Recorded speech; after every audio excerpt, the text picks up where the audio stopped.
It is. And so how's your day? How's your week? It's been good, busy, lots to do. Good. Thank you for taking time away from your clients to prepare for our meetings. I'm sure that's a lot.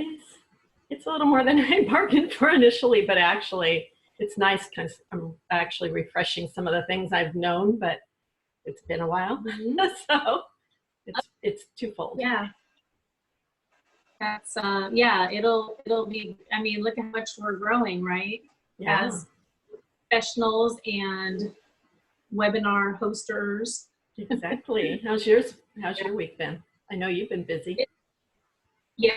I've been a little extra busy helping a family get their home on the market. So we had a few extra things we need to get done with the timelines. So I probably spent an extra, I don't know, maybe 8 or 9 hours at the house, just getting it ready and staged in the final touches and cleared out. So one of the things that, you broadcast really quick. Okay. One of the things that I have a few vendors that are super helpful in helping someone get things cleared out and getting things ready and just really trying to take a lot off the homeowner and trying to get their home ready. So that's been what I've been focusing on. And so it's like when they're ready, I kind of have to put it in my schedule to be ready for them. So, so yeah. I know that's very time consuming because I do the same thing, staging for photos for my jobs, and it can be a full day just decorating and getting it ready so that it presents well. And so I can imagine for you, you have a whole house. Mine can be, you know, a couple of rooms at a time. So it's a lot of work. So I sympathize, but it's fun. And it's critical. Yeah, it's right. Because all that hard work that's been done, you want it to pay off, and you only have one chance to make a first impression. So I'm like, it has to be perfect, right, when we hit the market. So yeah, so I'm really focused on that for sure. Yeah. So we have Barbara with us, and we have Dolores with us. I think they're just signing on. Okay. There should be a couple more. I know there's possible, hopefully everyone can figure out how to get in the webinar. Some people are new to webinars, so, and to Zoom, so I'm hoping that they make it in. So I know it's a little confusing at first if you haven't done it before. Yeah. Okay, here we go. So, oh, there, he got in. Yay, good job. I can see him. So, so today, we still have a minute. If you're logged in and you can hear us, can you just can you just say yes, you can hear us? Is our audio working on your end?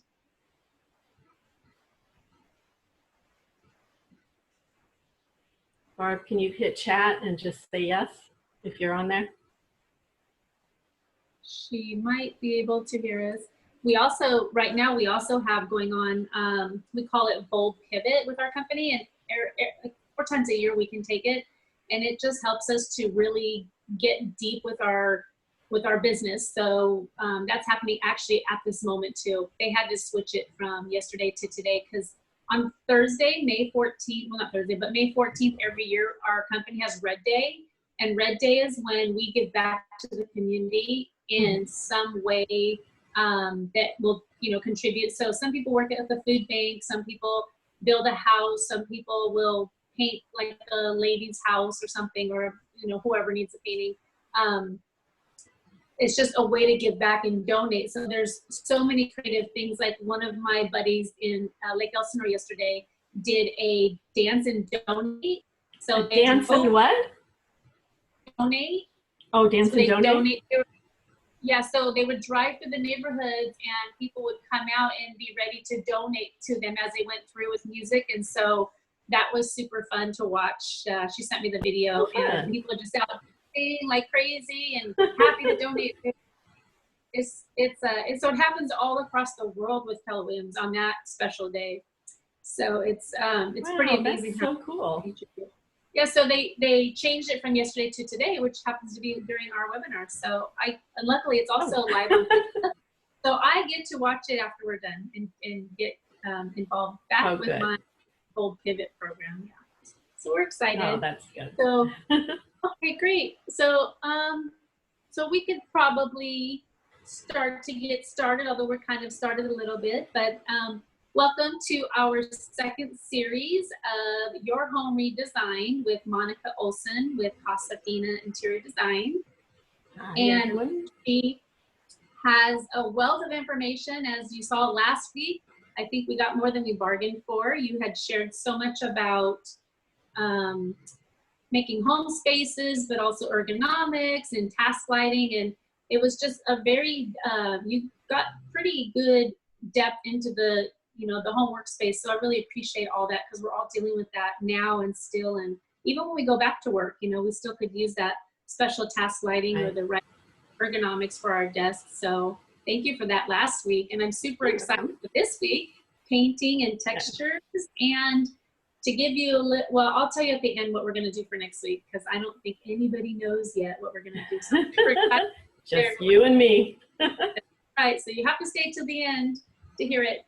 A little bit of housekeeping. Just make sure if you have any questions, please ask. We would love some questions from you, and anything in the chat you can share, any feedback or anything that you're liking. If Monica shares anything, go ahead and give us some hearts or give her some likes. And if you want any expansion on anything she's sharing, please just ask and we'll be happy to interact with you. So if we don't get to answer your question during the presentation, we'll answer it at the end, but it will be interactive. So you could expect that we may answer your question during. So feel free to just type them in the chat room, you see there, and we'll know that you're looking to communicate, okay? All right, so Monica, well, let me share one more thing. Because I'm a real estate agent, I probably should let you know that I do offer a 30-second market update every 2 weeks in the community in Orange County, and I can do it specific to your city. I also offer every 2 weeks an economic update on the market. So if you're interested in any of that information, please type your email in the chat room so that I can put you on the list because I send it out by email every 2 weeks. And it is really helpful to watch. And then you can actually see week after week the trends on what's going on in the market in case you're curious. Also, if you'd like a neighborhood update, I can send that to you. It's something I can set up one time and it's pretty automatic once it gets set up. It's specific to your neighborhood and you'll get emailed as soon as something gets listed or as soon as something goes into escrow, and as soon as it closes, you'll know within about a minute or two what the price was, what the pictures are, and you'll have a pretty good idea of what's going on around you. And I have one house that's going on the market tomorrow. I'm super excited. They've spent a lot of time getting it ready. It's so beautiful inside. It is a single level, 2-bedroom, 1-level attached townhome. And it's kind of like it's its own little home because you walk up, you have your own grass area, you walk up to your own front door, and it feels very homey. And when you look out your patio, it's super open. There's nothing there. It's so open. There's this huge field and it's open and you get to see a beautiful sunset at night. And it has an attached garage in Huntington Beach. Wow. And it's really hard to find attached garages in Huntington Beach. And it's listed at $500,000 and it most likely will sell fast. It has vaulted ceilings in every room, which is really nice. And it's gonna go quickly. So we're gonna put it on the market tomorrow morning. So please let me know if you're interested. Go ahead and type condo in the chat room and I'll make sure I get it sent over to you. Otherwise, let's get started with Your Home Redesigned. Thanks. Real quick, I just want to say that I have gotten your emails with all that information and it's been great. There's a lot of content in there. So I think, what you're offering is really beneficial. It's so different from when I used to be in real estate because I was an agent, 30 years ago, and everything is so, it's just so much more advanced maybe, or user-friendly, I guess is what I'm trying to say. It's amazing amount of information. Yeah, it's more available to the public now, right? Yeah, exactly. Yeah. It's amazing. And I know Jeanette really posts a lot of information, so I would take advantage of it. Look at what she has to offer for you. All right, so are we ready? We're ready. Let's paint. Let's paint. This is actually one of the things that I enjoy doing because it really pulls together everything for the client in terms of all the materials. And so we're going to get into it a little bit more in depth. I just wanted to go over the outline. Basically, I'll get into this. Pantone, they develop the color of the year. So every year there is a color that is established. Paint finishes, the sheens, the different finishes that you want to use in each area of a room. Hiring a painter. I have a great painter I just love. Shout out to John Thomas. Prep work, interior painting, and how lighting affects surfaces. So these are some of the things we're going to cover. So first off, Pantone is an institute that really develops color schemes for each year. And they start out with what they call a palette of colors. So you can see down here below, let me get to the, sorry, you're seeing this. Haven't figured that part out yet. They're developing this for 2021. 2020 this year has been in the blue family, but they also do accent color. So I thought it was cool. The representation here is the wallpaper. The chairs are a little bit deeper green hue, the dishware. So it just, what they try to do is develop colors for branding purposes for businesses. And so they typically will cover, you know, the trends and develop colors for brands. So say like McDonald's, red and yellow. I mean, there's reasons that they establish these colors. So you identify a brand with them. They come up with colors for different industries. So it seems like fashion always starts it, and then you go into design, so interiors and furnishings, industrial design and commercial, product packaging. So like Tiffany's is a great example, that blue. Everyone knows what that is. Yeah. And then also graphic design. So just a little bit of information if you're interested in that. I have the website down there, www.pantone. So if you're interested, might not be your thing, but I always thought it was kind of fascinating because I used to think, who develops the colors for each year? And, you know, it transitions on down. So it can be the wall color, furnishings, drapery. You know, sometimes I have a job where the client's looking for a certain combination of colors that really aren't in, so it makes it a little more difficult to find fabrics. But again, you know, it's your home. You have an idea of what you want. So it's our job to help you figure out, you know, get the best combinations that we can. So that's regarding Pantone. I'm curious to see which of these tones are going to make the color of the year.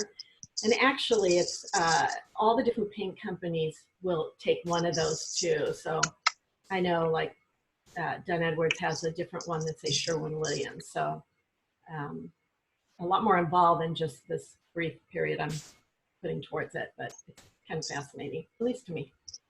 Paint finishes, we're going to cover sheen, chalkboard paint, decorative and faux finishes, murals, and trompe l'oeil, which is a French term for, well, we'll get into that in a minute. But basically, the finishes refer to the painting applications and the techniques for those.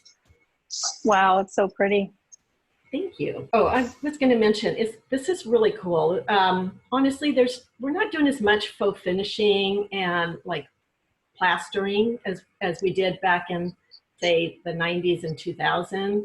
The Tuscan craze, that was, everyone was doing the trompe l'oeils, the murals. But today we're doing more simplified and clean. So you see more plaster finishes with texture, some sheen, like this example here of the mica stone. They're the little crystals. It's actually a silicate. So it's found in quartz. When you have a quartz counter, if you notice there's little specks that are bright and shiny, that's the mica. So that's something that they're starting to, you know, decorative painters, they're special. That's a real specialty market. So your regular painter is not going to really want to get involved in that. But they're doing really some amazing work with that. So they can put the little rocks, they grind it in a powder and they put it on, you know, in the paint. So it gives it a sheen. So those are more the things we're seeing done today. And I'm probably jumping the gun on that, but anyways.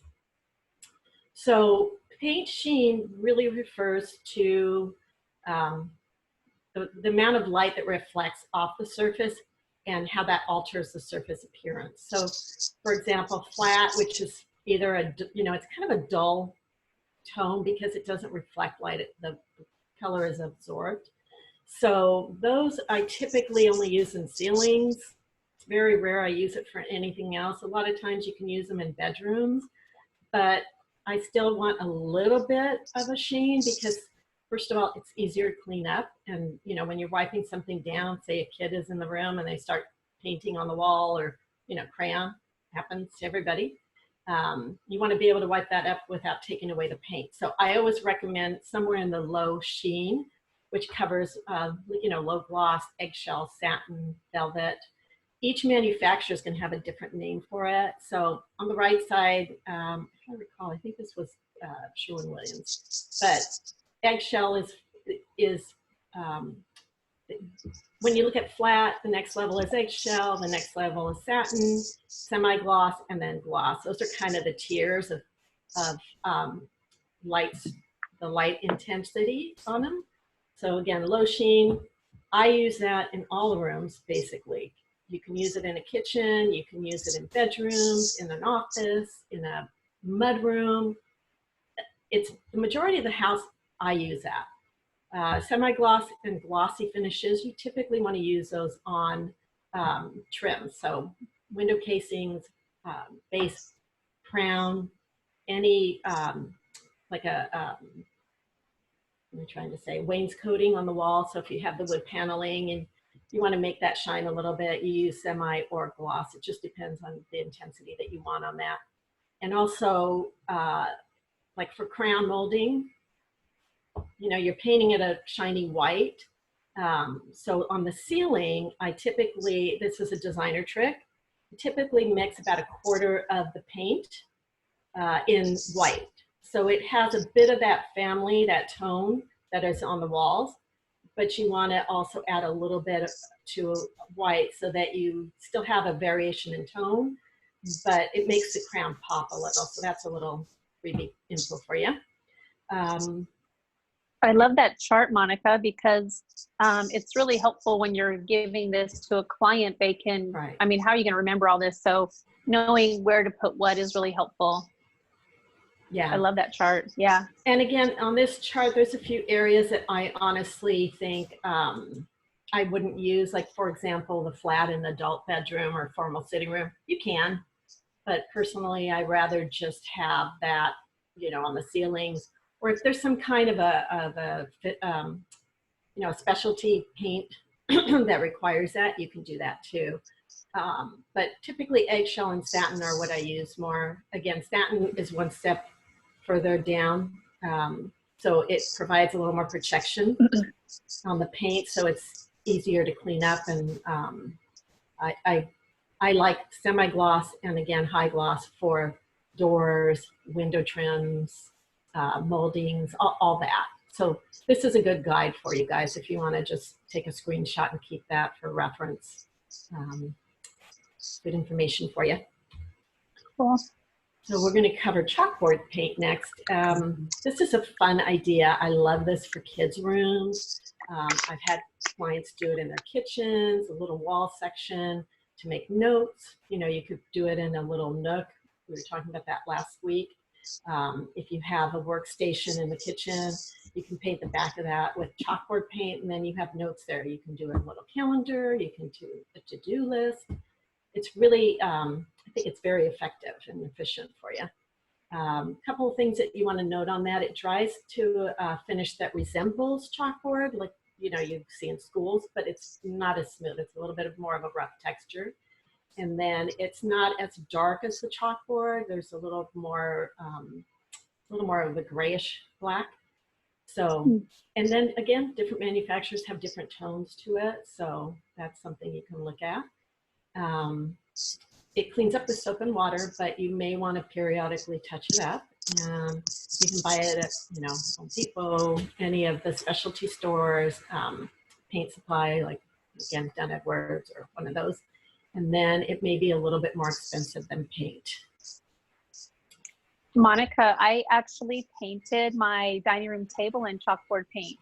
So I have Exactly. 2 kiddos, and I was like, you know, this is a really nice wood table, but I don't want to worry about my kids damaging it. And they're, you know, I just need to let them live on it for so many years until maybe they're older. So I thought, I'm just going to paint it with chalkboard paint, then I won't worry about it. And then now I'm using it for decorating for, like, if it's their birthday, I'll completely decorate, and, you know, the top, all my colored chalk, and just make it really fun for them. So when they wake up, or if I go out of town for something, I'll leave them a note so that when they wake up in the morning and I'm not here, that they know I'm thinking about them. So I love using our dining room table for a way to make them feel special. So that's been fun. And I have had to redo it because it does, it's perfect when you first put it out, but also I need to do it now. So I'm going to get some more chalk paint and fix it. Yeah, it does wear after a little while. So again, you want to touch it up in, you know, for a certain amount of time. It just depends on how long the one that you bought is going to hold up. But that's a really good point that you brought up. You can use it in furniture. A lot of times you can do it on, you know, nightstands. It's like you said, tables. It's not just on walls. You can use it on furniture. It's a really clever idea, I think. So and we also have, I don't remember seeing that. No, well, yeah, you probably came over and played some games on it. We played games on it. I should have decorated it for you. I'm sorry. You didn't even notice it. I was just paying attention to the wine and the game. That was it. I got it. Also, we have a dear friend, Jenny, who is an amazing like artist, and she had all her walls in her kitchen in chalkboard, and she wrote this amazing quote in I don't know how it staged. Maybe she used some stay on chalk or something, but she put this really cool quote up there, and she could change it anytime she wanted to, but that was really sweet, huh? Yeah, I always think of that when I think of chalkboard paint, because I love that idea. It was a large space. It wasn't a small space. So yeah, and it looked really great. Exactly. And I love the fact that it had that quote. It was so cool. So yeah. We love Jenny. I'll cover, in this section, I'm covering the decorative and faux finishes. There's so much information here, I can't cover it all, so I'm just giving you, you know, just a tidbit of it. As I mentioned earlier, we're not doing as much of it now because it's actually, it seems like it's starting to make a bit of a comeback, but in a different way. We're using it more to incorporate different, like, fabrics, textures, stone, brick, and other materials. I actually, we redid a fireplace for a client. You know, it's a red kind of Spanish style, and it was just dated, and she was tired of it. So we painted it with a whitewash, and it just looks so pretty. I have to get back there and take a picture of it, but it makes a huge difference and really lightens up the space. So if you have say a brick fireplace or a stone, and you're really not happy with it, I would consider doing some kind of a finish on it. But right now, again, we're seeing more natural materials as the inspiration. So you can, on this top picture of the bathroom, you can see, sorry, I have our pictures here and it's blocking the way.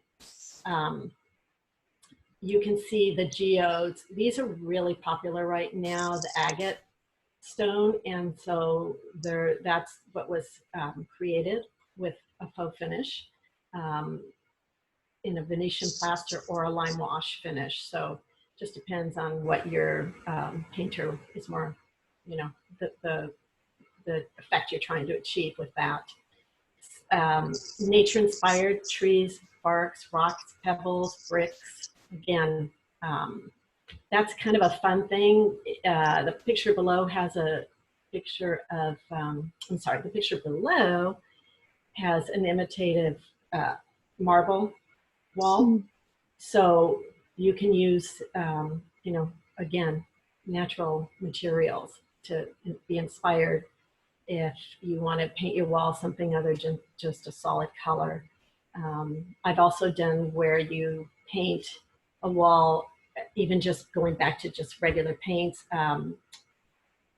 it stripes. So one stripe is more of a flat finish. There's an application I use flat, and the other one was a semi-gloss. So it really, as the day went on and as you're walking through the room, it's kind of a cool look because it gives you different, what am I trying to say? You have a different perspective on that wall. So it's not just one solid paint tone. It probably makes it like a 3D wall, right? Exactly. Like or has to it. Yeah, it's because it brings the combination between the two, it brings it to life more. So it really has an impact. And you can do it more subtle, you can do it more bold and darker colors. The lighter colors are going to be more subtle because obviously the difference between the gloss and the flat are not as obvious, but on a dark color, you do like a dark gray or something. Or I think, I'm trying to remember, I went to a showcase once and one of the designers did it. I think it was more like a wine color. It was for, I want to say, a bar. Again, this is going back probably 10 years, so I'm trying to recall, but that was really, it made such a statement. It was very cool. The other thing you can see on the walls is suede and leather finishes, and those are achieved through what we call rag rolling. So there's different techniques. There's strié and dragging. So strié replicates stripes, and then you can do different finishes so it looks like a denim or a linen fabric.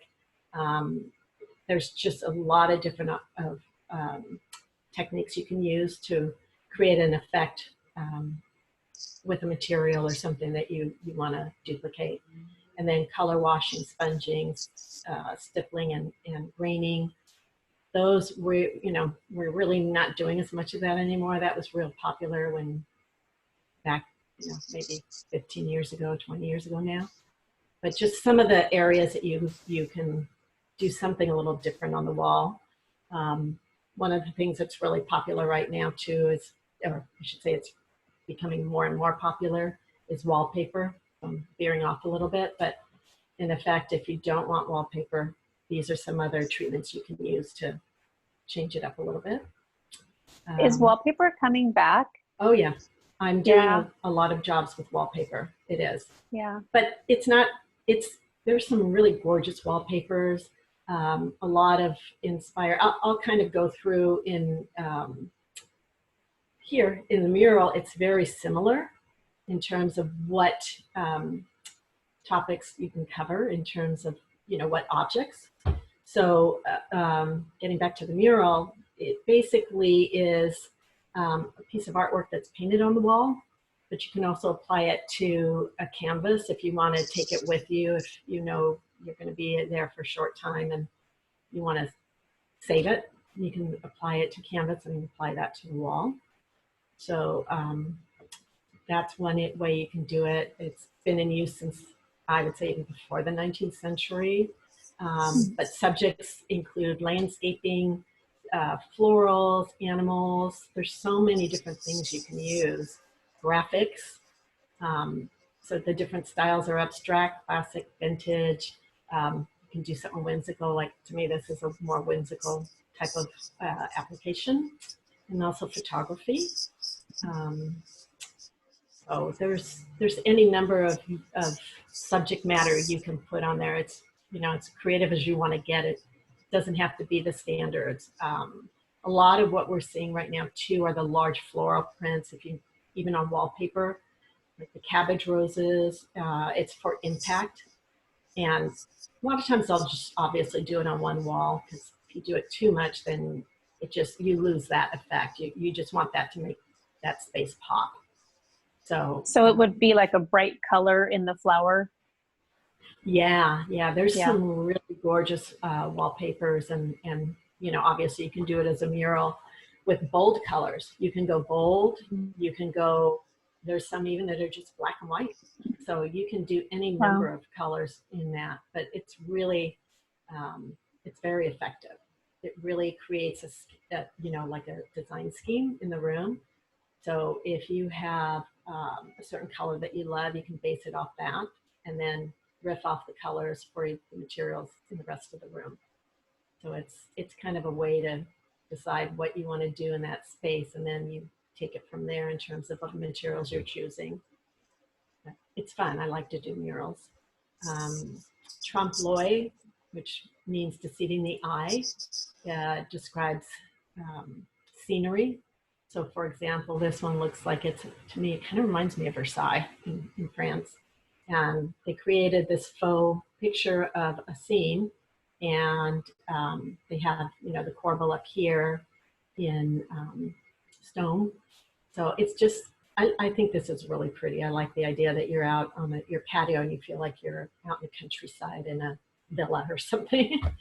But the objects appear three-dimensional through the use of color and shading and the perspective that draws your eye back.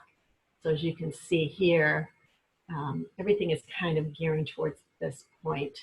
So that's part of trompe l'oeil. It's a perspective that makes it feel like it's a real picture, a real scene that you're looking out your door or window. But it can be applied also to furniture, paintings, walls, ceilings, and some decorative items. The little jewelry boxes have sometimes I've seen where they do a little trompe l'oeil on there. Set design uses it quite a bit, and building facades. I think off the Harbor Freeway in LA, as you're going to the Furniture Mart, there's a building that on the side they show different murals, and I think if I recall one time there was a scene that to me it seemed like it was trompe l'oeil, but those are some ideas that you can use to come up with something that's just a little bit different. And in the dining room, you can do a scene of, say, a garden or something that just really inspires you, especially when there's not a lot of light outside and you don't have a great view. You might want to do something like that. Next, we're going to cover hiring a painter. Again, I rely on John. He's my go-to guy for, you know, interior painting, exterior painting, but I also have different decorative specialists for the other types of finishes. But if you can, I would really highly recommend hiring a painter to do the work, especially if it's a large job and you have a lot of prep work that needs to be done, because honestly, prep is the #1 thing you have to really consider when it comes to a paint job that's going to be long-lasting and really beautiful. I would definitely interview a couple of painters and get at least 3 references. If you can, try to go to the house. If it's something you're not sure of, make sure they have insurance. So you want their painting contractor's license. They need liability and workman's comp. And you really want to get an estimate that shows everything that they are including and also what they are not including. So you want the cost for your labor, materials, the paint itself. Are they including that or not? Travel. If it's out of a certain area for them, they may charge you to come and do the job. And then how are you going to pay for it? As a contractor, typically you are only entitled to ask for either 10% of the job or 1,000. So to start it, they need some money to purchase the materials, purchase the paint. They use drop cloths on the floor. So they, not that that's that much, but it's timing of the payments and how that best works for that scope of work that you have.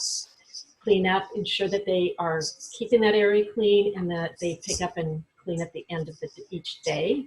So it's not a disaster. Painting can be really dirty, especially when you, say, for example, you have a ceiling that has the acoustic, that cottage cheese, and we're, getting rid of that, which I hope you have. That really is a dirty, messy job, and they know how to take care of that. The only issue that comes into play, well, I'll cover this later, I'm jumping ahead. You want to, again, an itemization of what is and isn't included. So prep work, some people want to do their own. I would have a painter do it. Moving furniture, they're happy to move furniture and put it in the middle of the room, the large pieces, and they cover it. Smaller pieces, you're going to want to get out of that space.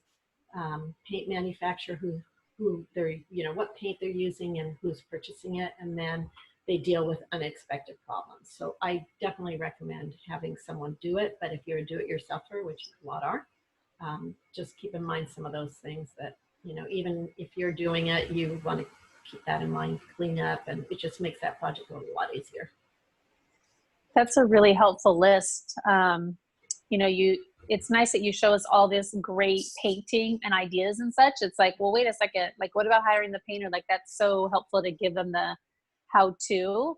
I know I would want to know all these things about it. And one thing as a realtor, when you have a home and there's potential asbestos, like in the ceiling and the cottage cheese, we call it ceiling, or in anywhere, sometimes there's also asbestos in the walls as well. And it's super critical that they handle that appropriately, because when you have a buyer come in, you don't want them to do an inspection and find asbestos throughout the entire house because it wasn't done properly. So it is helpful to make sure that up front you're having that removed appropriately. And sometimes it's a little bit more money, but it's definitely a lot less to do it up front than it is to have to completely redo the entire house.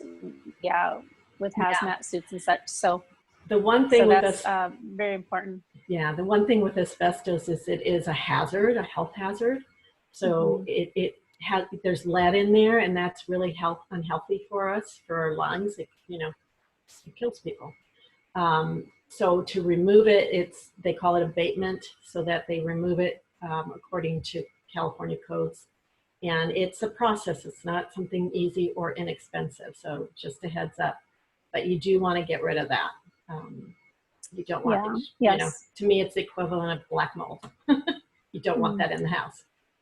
Yeah, but they also get it done pretty quickly. So they come in, they get it prepped, and they get it done pretty quickly. So when you hire the right company, a lot of times they actually hire out an abatement company to do that part, and then they come in and do the rest. And even more so now, they actually separate it because it's just such a lawsuit waiting to happen. So they will probably bring in an abatement company, and it goes really smooth. It takes like an extra day, maybe 2 days extra, but it's worth it. And it's probably what I would say, like maybe it adds about a third of the cost to the original job, maybe a quarter, maybe like a third. So it's probably about a third. I mean, it's not inexpensive, but it's really important to do. And like, you know, Jeanette's saying, when you're going to sell a house, if that's exposed, that there is cottage cheese, and typically, I think it was 1978 that they required you not to use that anymore. But through the 80s, it's still, they could, you know, painters or whoever was, you know, working on the house, not painters, the finishers, the drywall finishers could use it. So they still check through, I think, the 90s, you know, for testing to make sure there's not asbestos in that. So or it's best to just leave it alone if you're not. Right. Yeah. And for ceilings, you can cover it. If your ceiling isn't super low, you can just go drywall over it. It's more when you start trying to take it off that becomes the issue, because the particles are floating through the air. So that's important to realize that can be an issue for you when you start doing some work and removing that popcorn ceiling. Thanks for including that, Monica. That just shows how thorough you are on your, you know, on your work. You work from, you know, prepping all the way to making sure like that our clients are protected and that you're covering all bases. So that's very part of my job as a designer is to make it more, you know, you're living in the space, so it has to be not only pretty, but it has to be safe for you. Yeah. So those are things that we have to address. Awesome. And we bring that up as we're going through, you know, the home and whatever room we're addressing. Mainly it's you'll find it in bathrooms and kitchens. And if there's water damage. So those are things that, you know, you have to keep in mind. So prepping, I did mention already. To me, prepping is one of the most important steps you're going to take for a good quality paint job. And again, if you're a do-it-yourselfer, or if you're going to hire someone, you don't want to skip these steps. I've been on jobs where, you know, the client hired someone, no offense, someone from Home Depot, and they might have done a halfway decent job, but they didn't prep properly. And so there's paint on face plates, or honestly, even in the outlet, the plugs, they didn't cover them. So it got covered with paint. You know, to me, it's so unprofessional. So remove you're almost hiring a prepper, not a painter. Yeah. Because that's it's like, a lot. it's like 3/4 of the job is preparing for painting, right? The easy part's painting, right? Right. So yeah, the prep work is depends on. It's not always easy. Ask a painter that, they'll say, no. Yeah, I don't mean that it's easy, but No, it's the easier part of the job. Yeah, it's definitely, the prep is the not fun part. Right. So you want to remove everything, the face plates, the switches, the plates, and then you cover the switch itself or the outlet. Accessories and small furniture pieces, you want to remove them from a room. Vents in the ceiling for your AC. All those things I would definitely remove. It just makes it easier to go through and paint everything and then come back and put it on clean. You may even want to change out the plates and put them back on, because now you have a beautiful paint job and then you've got this old dilapidated looking thing. So I would change those out too. Covering light fixtures. I would always remove wall sconces and what I call ceiling mount. So a light fixture just attached to the ceiling. But if you have, say, a chandelier that is, maybe you have a high ceiling and it's harder to get that off, the painter can, put plastic around it and cover it really well. But the plate that it's, attached to the ceiling, I would bring that off or, pull it down so you paint up to the opening. Because a lot of times they'll just paint around that, and then if you change it out or, something happens, then you see paint on there. When they pull it off later to change it out, the paint peels off, so you don't want to do that. You want to make sure everything is accessible and painted. Patch and repair, definitely that's a big part of it. You want to make sure that it's a smooth finish. If for some reason the walls are a little bit wavy, maybe the drywall is starting to loosen up a little bit, and you see hole, like where the nails were, where it was nailed in. You want to fix those areas, and if there's enough work that needs to be done on a wall or on the ceiling, you just want to go back and do what they call a skim coat. So it's a covering to make it smooth again, and then you can start painting. You want to mask off the room that's going to be painted, or you can close the doors and cover those so that while you're painting, it's the fumes and the paint. A lot of times you're spraying a coat of paint on the walls and the ceiling, and it's very messy. So you just want to protect the areas that you're going to be painting. On the floor, if it's hardwood, if it's carpet, you want to cover that all. Paint and carpet and flooring are kind of the last thing to do. So what I typically will ask is that if they want to paint before you, say in the kitchen, you're putting in, they've redone everything, they gutted the kitchen, put new drywall, they do the first coat, then I would have them do the first coating, like the base, and then do everything, put all the pieces in, the cabinets, the tile, and then come back and do the actual coating of paint. But I think, Monica, do you recommend like a TSP on all the walls before they get started, or what do you recommend? To clean them? I'm sorry. Yeah, what do you do before they start prepping them or painting? Do you recommend cleaning all the walls? Yes, and I'm actually covering this right now. So very timely question. So now you've done all your prep work. And actually this really could be done before you even start painting, but you want to put large samples of the colors that you want on the walls. I always put up at least a 12 by say 18 sample, and I try to put it on a minimum of 2 walls because light affects the paint differently on the walls that it's on, depending on the light that comes through. So you want to make sure the color you're selecting throughout the day is the color you want. And again, here we're talking about cleaning. You want to make sure you clean the walls so that paint adheres properly. So that's really important that you use, like that TC, what is it, TSP or? TSP, TSP, yeah. Painting, California, by code, you are not allowed to use oil-based paint for interior painting. So it's water-based. They're really coming up with better quality paints with water. So you want to just keep that in mind, because the lifespan of paint isn't as long as was when you used oil-based paints. But as I said, they've come a long ways. Use quality paints. My go-tos are like Benjamin Moore, Sherwin-Williams, Dunn Edwards. You can use Vista paints. There's a ton of manufacturers out there. I've used Behr, Home Depot, but as a designer, I think we tend to go towards the, Dunn Edwards and those. And I think price-wise, they're probably about $30 to $50 a gallon.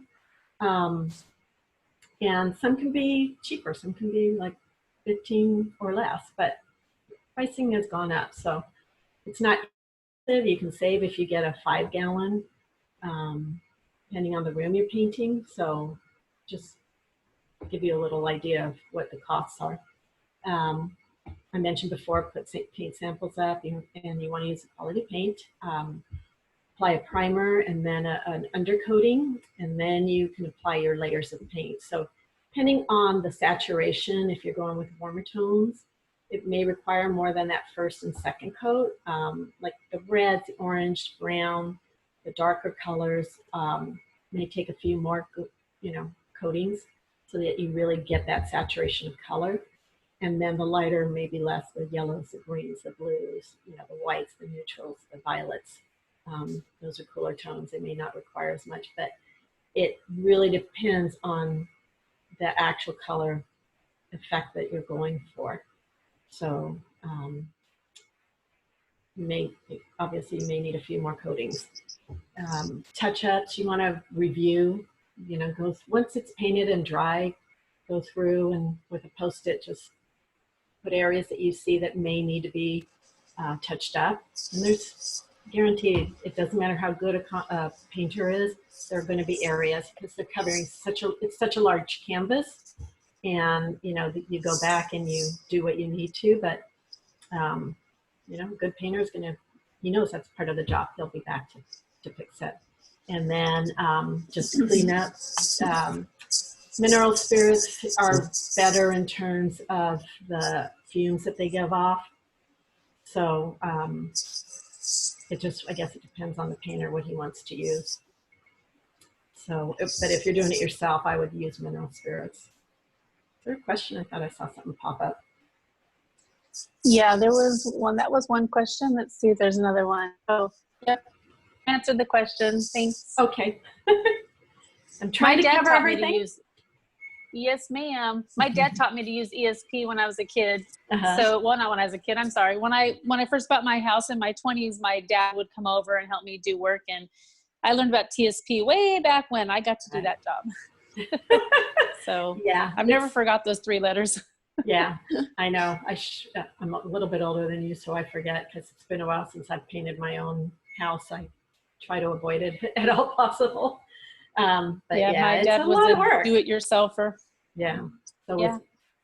In my family, we all are very, do-it-ourselfers too. So, and the final topic I'm going to cover is how lighting affects surfaces. Again, I've mentioned it before.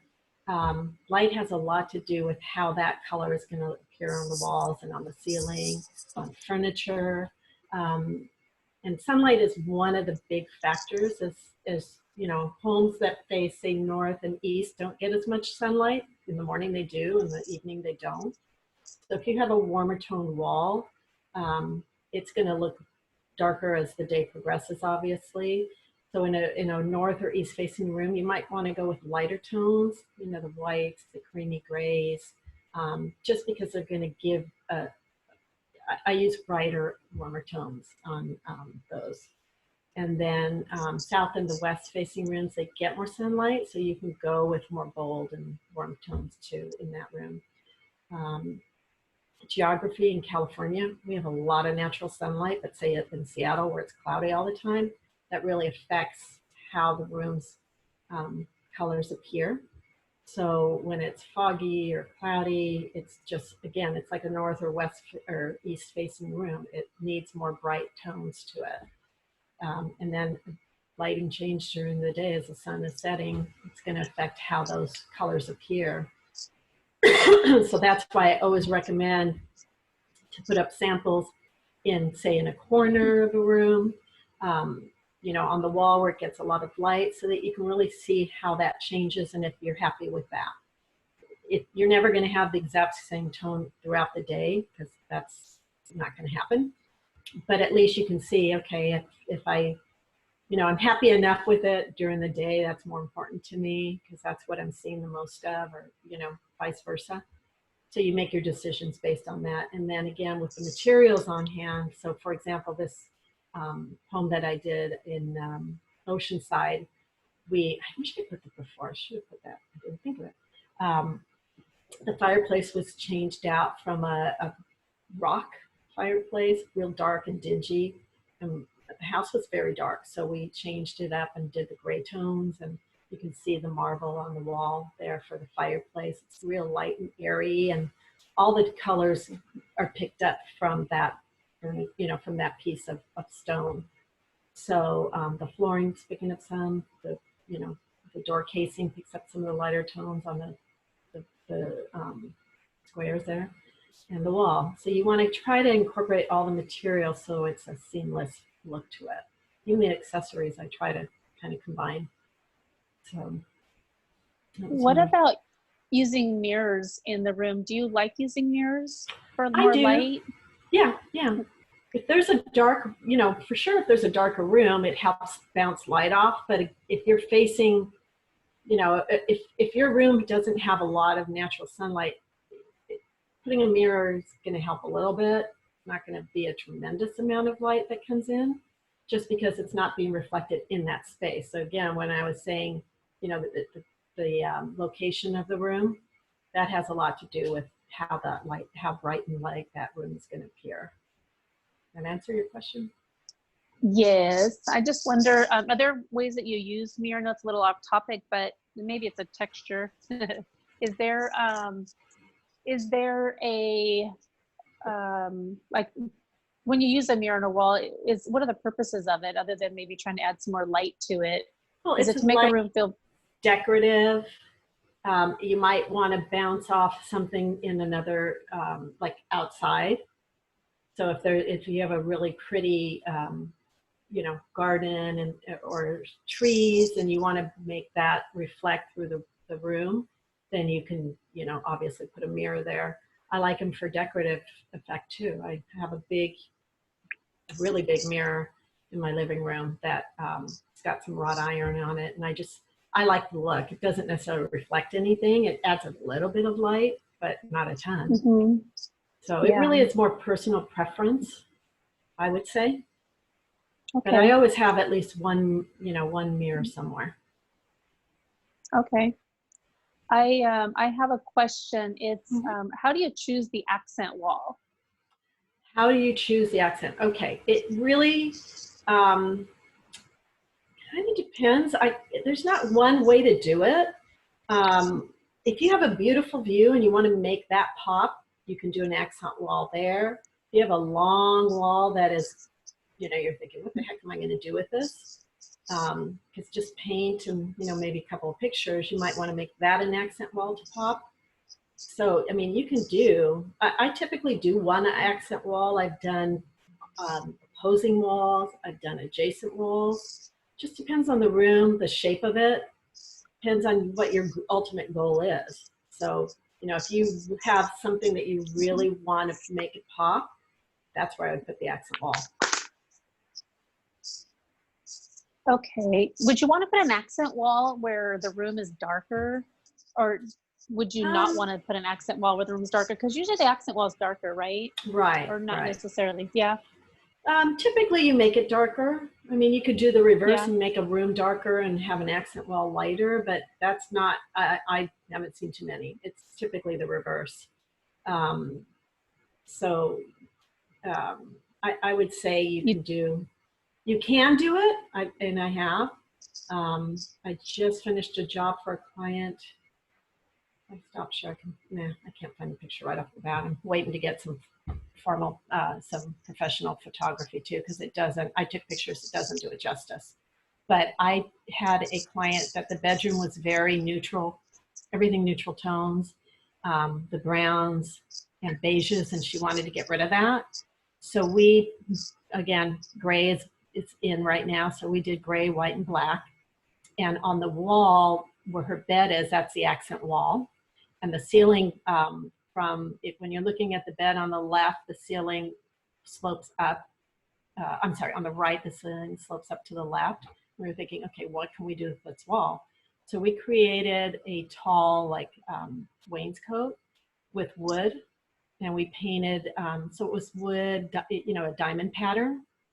And we painted that a glossy, I think I did it with semi-gloss because I didn't want it super, super glossy. We painted it kind of a charcoal, and it really is a cool effect. It's really pretty.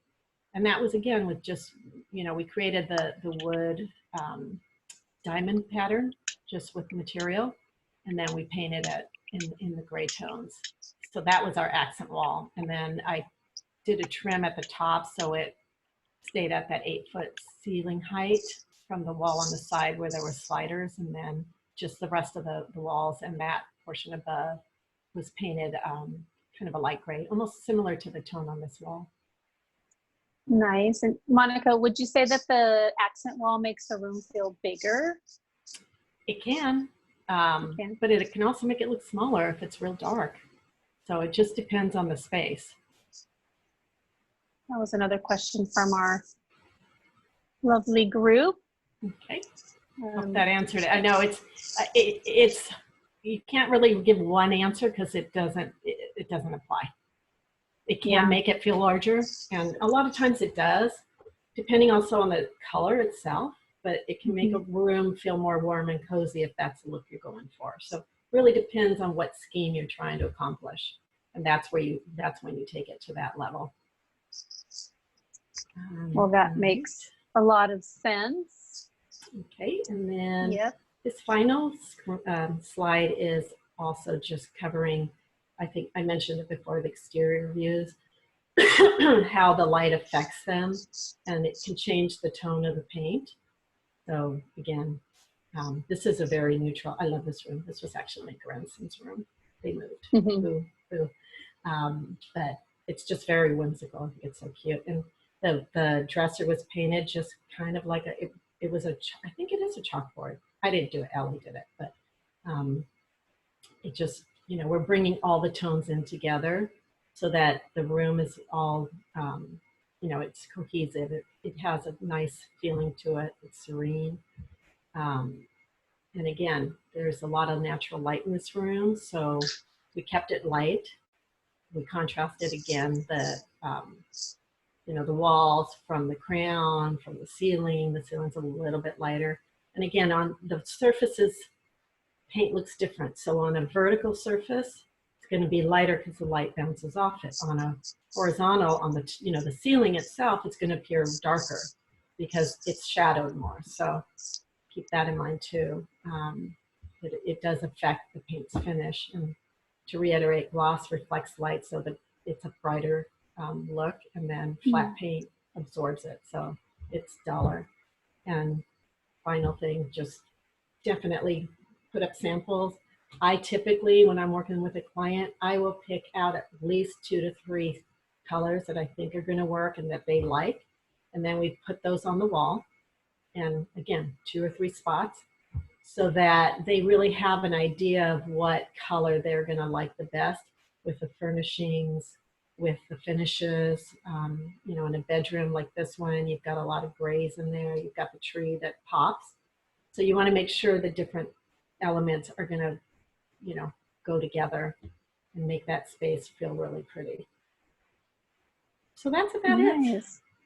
Well, does anyone that's have questions? Great. Yeah, I do have some questions. Okay. I have a question about oil primer. Is oil primer available? I used oil primer over old oil paint, and before painting with water-based paint. Mm-hmm. Why you, oh, go ahead. I think, I'm trying to recall. I think you can, but I would just try to stick with the same, whether it's water or, again, I'm not even sure they're making oil. I guess they are if you purchased it. But as far as I know, it's more water-based. When was that purchased? Maybe you can share with us when you purchased it. The other question is, why use mineral spirits for water-based paint cleanup? Why does it clean up? Why use mineral spirits for water-based paint cleanup? Well, it's for any paint cleanup. You can use that, or you can use paint thinner. Paint thinner the fumes are stronger, so that that cleans up quicker and probably better. It takes a few more tries with the mineral. But if you're susceptible to scent, then you might want to consider going with the mineral spirits. So it's really just, okay. I mean, you can use either one. I'm not telling you not to use paint thinner, because you can. It's just if you're doing it, if you're a do-it-yourselfer and you know, some people, it gives off the VOCs, and some people are susceptible to that. So you want to make sure, even with paints, you know, will give off, fumes? They'll give off fumes. What? Thank you. I'm having a fumes. A freeze, a brain freeze. But yeah, I mean, honestly, you could use either one. It's just, there's two options. And if, like I said, if you're susceptible to scent, if you're allergic to certain things, you might want to stick with the mineral spirits. That's all I'm trying to say with that. Okay. And then another question, if all your furnishings are vintage antique, mm-hmm. how do you freshen it up with colors of today? So if they're vintage, it depends on the tones. There are colors that you can use that are lighter so that those pop. So it's just a question of going through the paint fan, you know, or paint samples, and just picking up some tones that complement the colors of your vintage pieces. So it's like any other choice you would make. It's just finding the colors that work with that and work with the rest of your space. I don't know if that answered your question, if that's what you were looking for, but that's what I would do. Okay, hopefully that answered your question. So does that conclude your painting and texture, Monica? That is it. That was very insightful. I love the depth that you bring. You know, we talk about like the topics that you're going to share, mm-hmm. and there's just such a wealth of information that I don't even know if I would have known it, you know, comes with what your package and when you go visit a home and all the things you do and think about. So it's really insightful for me to get to hear about it. And I hope it is for everybody here who's joining us. Mm-hmm. It's, I mean, there's just so many layers, right? I mean, that's why you get paid for the time that you go out and share, because there's just so much to know and so many things to look out for. And that's why you hire an interior designer, is because you want to make sure you're doing it right, you're protected, you're safe, and you're considering all parts of what you're going to go through when you're trying to make that change. So and it's really also helpful. Our team, because I don't know everything. I'm not going to even begin to tell you I know everything, because I don't. I know a lot, but I don't know everything. So that's why I rely on my team and my different subs and trades that I work with, because they're the experts. I rely on them to give me that correct information. And if it, you know, if I run across someone that's not giving me the, you know, correct information, and he's more concerned about his dollar than, you know, keeping the client safe, I don't use him. I want to make sure that it's somebody that's knowledgeable, that's honest, and that, you know, cares about the client, and that should be number one. So I do want to say next week we're going to cover laundry rooms. So that's a fun topic. We'll see how much I get into it. But there's a lot out there. I'm excited. I always look forward to what you're going to share, because it's so much more than we're thinking we're going to get. So I love the depth of what you're sharing. Thank you. And so you guys want to join us. Hold on, I might have another question. Okay. Join us next week. We're going to cover laundry rooms. And every week we're giving away 1 free hour with Monica to come to your home to offer an interior design perspective on any area of your home that you're looking to revamp, renew, redesign, so that you'll have more joy in your home and that you'll appreciate it more, or maybe just to make it more efficient. So there's different goals that people have. So our goal is that you're happier and more efficient. Your goal could be different, and we're here to take care of that too. Let me see, I have another question. It's not a question, it's actually a compliment. It says that I think she is being modest. Yes, Monica's amazing. So she is definitely a treat.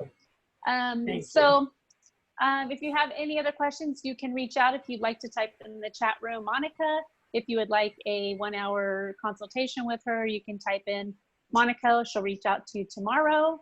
And if you need anything for real estate, you can type in Jeanette and I will reach out to you for real estate. If you'd like that 30-second market update or the economic update, I provide that every 2 weeks. I would be happy to add you to that list. I would take advantage of that.